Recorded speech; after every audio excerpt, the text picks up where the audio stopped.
Second innings కళ్యాణ Vaibhogam cinema నుంచి start అయిందండి. యాక్చువల్లీ నందిని రెడ్డి గారు అనుకోకుండా ఒక చోట నన్ను కలిసి she want me to act ఆవిడ సినిమాలో.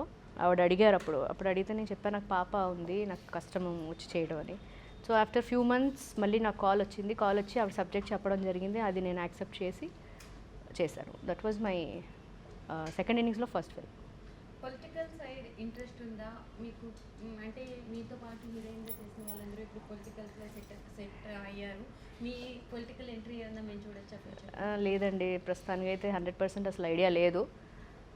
So happily I'm leading my life. So I don't want to enter into politics. అంత నాకు నాలెడ్జ్ కూడా లేదు పొలిటిక్స్ గురించి, అండ్ ఇంట్రెస్ట్ కూడా లేదు. సో డెఫినెట్లీ లేదు. ఎవరైనా అప్రోచ్ అయ్యారా? లేదు, అప్రోచ్ అవ్వలేదు. అప్రోచ్ అయినా కానీ డెఫినెట్గా ఏమో యాక్సెప్ట్ చేయనని అనిపిస్తుంది, చేయను. మీరు చాలామంది టాప్ హీరోస్తో వర్క్ చేశారు. అప్పట్లో నేను ఈ హీరోతో చేయడం మిస్ అయ్యానే అని ఎవరైనా అనుకున్న హీరో ఉన్నారా? చిరంజీవి గారితో యాక్చువల్లీ నేను చేయాల్సిన మూవీ ఒకటి, అది అనౌన్స్మెంట్ కూడా జరిగింది అప్పుడు, my self and Aarti Agarwal Chiranjeevi గారి కాంబినేషన్లో. సో అది అనుకోకుండా ఆ ప్రొడక్షన్ జరగలేదు.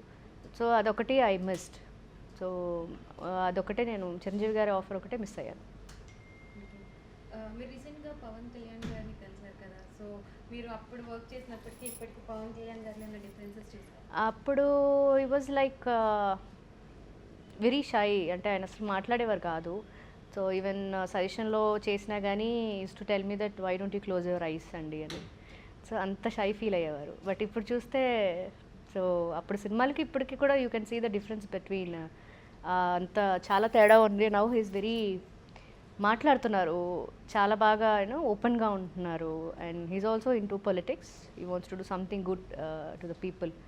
So there is lot of difference అండి పవన్ కళ్యాణ్ గారిలో.